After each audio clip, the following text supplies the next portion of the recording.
So it sounds like there is a really good communication between the BDS players. What are the comms like? Do you guys have a main shot caller, or is everyone shot calling equally?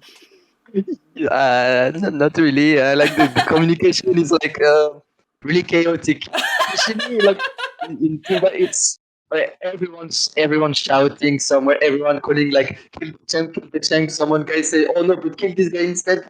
Like everyone shouting. Like there's no shot call, kinda. There's no shot call. So shot call.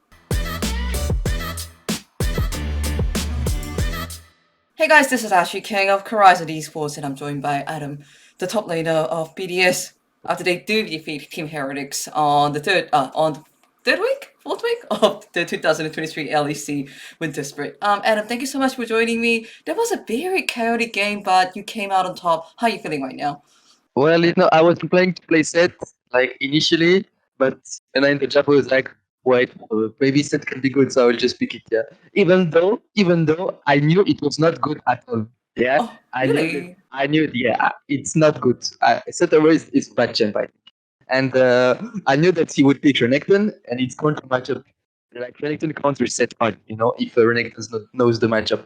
So it was like I would limit test a bit the matchup.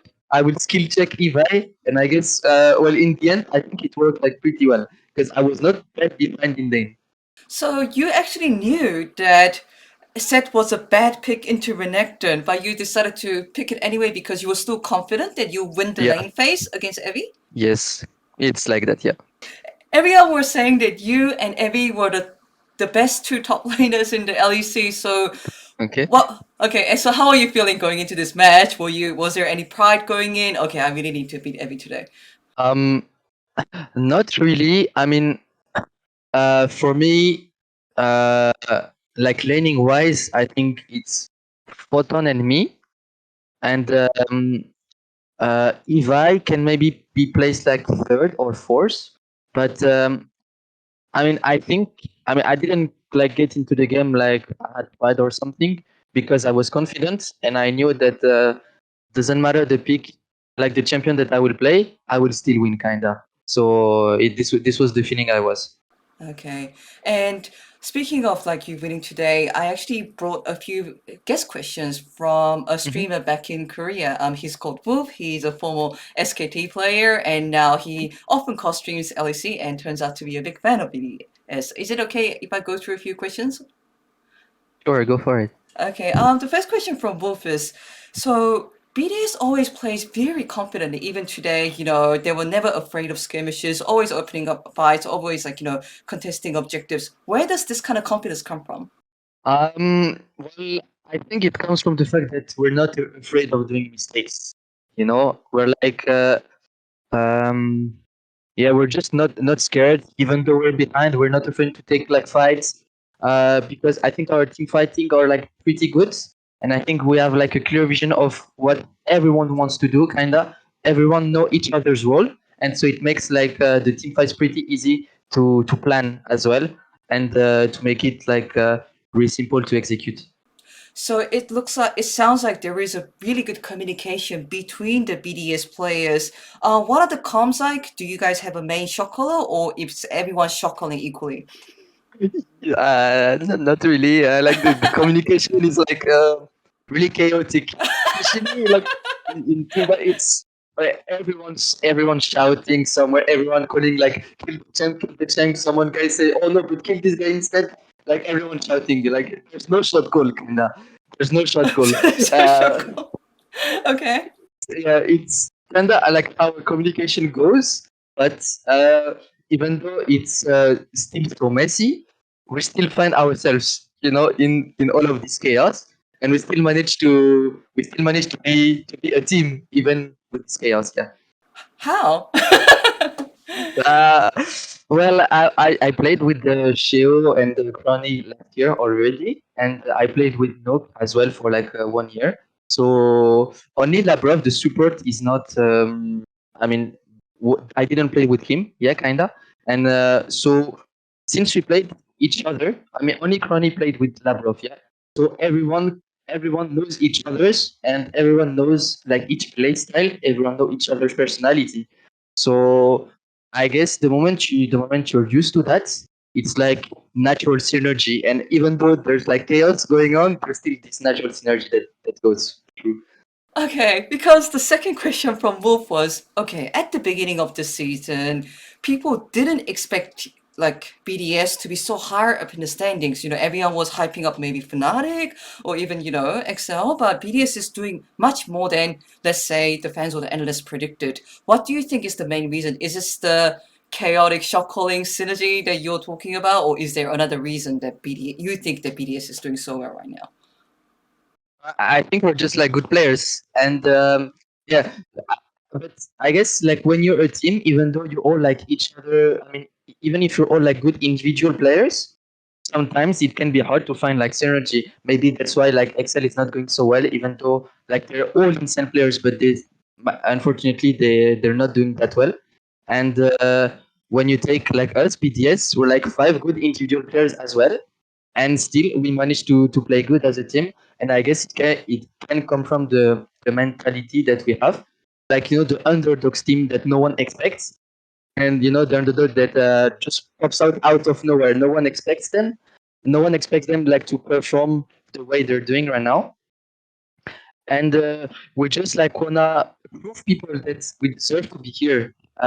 It's our like main goal. I think for everyone, we want to prove that we can be winners, even though no one trusts in us. Uh, we can still be winners.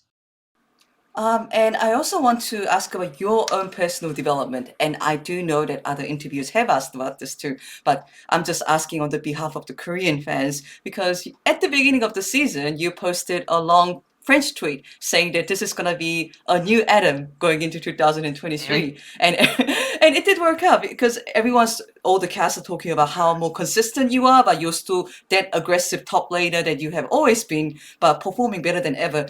Did you come into this year as an individual with a special resolution? Do you feel different as a player playing this year so far? Yeah, I do feel like really different as a player. Why?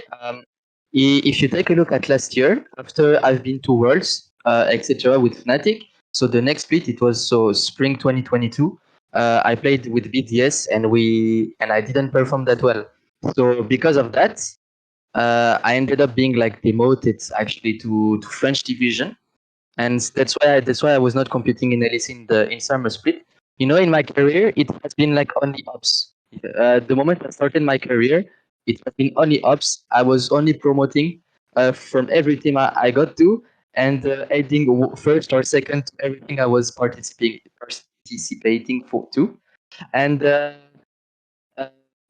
after the BDS split last year, it was like the first time that I like how to say that I got my first defeat, as a player, like the first really loss as a player, and I got through a lot of feelings, like the anger. I was wondering why I couldn't perform like I did last year's, etc. And as well, the fact that I got demoted, like I didn't only stay in the team, I got demoted in French division. So that was like mentally really, really hard for me to handle this. But I still went through it, and I ended up performing super well in French division. I was stomping everyone, kinda, yeah. So it was really important for me, my confidence, that I'm able to stomp in French division, because it's important to me as well that I know that I can compete in LEC. Because then, like for me, if I don't have the level to play in the LEC, I don't know why I should continue on a pro player career. I wanna compete at the highest level every time, and I'm really hard on myself on that. So I kept working on it, and then I was mentally stable. I I still hold my mental, and then I came back pretty strong. The experience I got from all of my mistakes that I did in the past, the experience that I got by losing, made me the player that I am today. What was like the biggest difficulty you experienced while going through all that? The fear of not competing anymore in the LEC. I think the fear of not competing at the highest level anymore, or the fear that I just didn't have the level anymore. And there was like when I was in Fnatic, people were like, "Oh, but this guy he just got carried by his bot lane upset. He sang he got carried by his team because he was just a rookie." And the moment I leave Fnatic, I don't perform well. So, I was like started to think, oh, but maybe they're right, and maybe I just got carried. And what can I do about that? So it was like really the fear of my career just stop, just like that. And Adam, with your own hands, you're creating your own career once again. You always had the support of the French fans, but now with this amazing performance in the BDS, you're once again, getting a lot of praises from the LEC fans. And as we mentioned earlier, you might also be getting some Korean fans or even some Chinese fans. How do you feel about this current situation? Well, I guess when you're a top laner, like especially Asian people, they like fights. Like players that comes out of nowhere playing unconventional pick that just play their own meta. I guess that's what Asian fans. But in my career, I've been only playing like a melee champion, Sett, Darius, Olaf. Like this was my OTPs back in the days. I was only playing this in solo queue, and I was OTP Darius. Like the first time I reached Challenger, I was OTP Darius, I was OTP Olaf, I was OTP Sett. So, for me, like keeping those champs and being able to play them in competitive show that meta is like nothing. Meta doesn't mean anything because you can play every champion in the game. You can still manage to play them and it wouldn't change anything because these are your champ. And if you can just play like one champ that is not conventional, just don't be scared to play them. Just play it. Just play the game. You're good on the champ, just play it. It's my philosophy. I would love to ask you so many questions, but we have run out of time. Any one final message to all the new Korean fans that are supporting BDS, and perhaps a message to Wolf, who are constantly co-streaming BDS's games? Well, first of all, I will talk about Wolf. He's a player that I knew back in the days in SKT. So this is like a legend name for me. Even though I was not watching like esports back in the days, Wolf is like a name that you have to know. It's like Faker. You know Faker. You know Wolf. He's like a legend of the game. So of course, I'm like really happy that apparently like he likes me a lot. I don't know what to say. He I'm does. just happy. He really does like you a lot. I mean, like it just came like so randomly. I didn't know what I did like to earn his like respect, but I earned his respect, and I'm really like proud of that, to be honest. And as well, like to all Korean fans, I mean, like I'm glad that you enjoy my gameplay, all of you, because I like you, Korean fans. Thank you so much. Every Asian fans, I like you so much. Thank you for supporting me. And it's still not the end because I will still pull out some cool champs. 감사합니다. 감사합니다, and hopefully see you at Wells in Korea. Thank you so much. Thank you so much. Thank you so much for your Adam, and best of luck for the rest of the LEC. I'll see you soon. Thank you. Bye bye.